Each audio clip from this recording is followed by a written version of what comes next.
Vitrine à l'abandon, façade décatie, certaines rues du centre-ville de Cholet sont particulièrement touchées.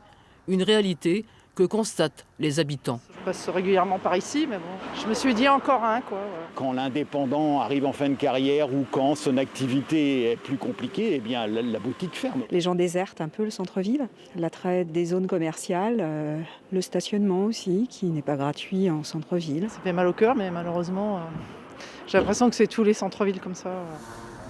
L'attraction des centres commerciaux de périphérie, l'essor du commerce en ligne, mais aussi le prix des loyers, des causes diverses et des conséquences. Près de 10% des commerces sont aujourd'hui vacants. Depuis 3 ans et demi, on voit que les vitrines ne sont pas reprises et puis sont toujours mortes. Et puis ça fait que s'empirer en fait. Pour revitaliser son centre-ville, Cholet a décidé d'instaurer un périmètre de sauvegarde.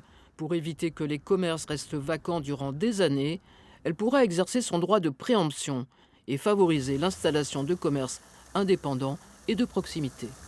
On va avoir 2 ans pour pouvoir le réaffecter, trouver un porteur de projet et revendre ce bien. On pourra aussi faire une boutique éphémère, enfin on peut avoir différentes portes de sortie derrière, mais l'objectif c'est bien que dans les 2 ans, il puisse être revenu dans le circuit privé d'un porteur de projet. Mais tous les commerces n'ont pas vocation à rouvrir. Pour redynamiser le centre-ville et faire face à la pénurie de logements familiaux, une partie de ces locaux vacants sera transformée en habitation.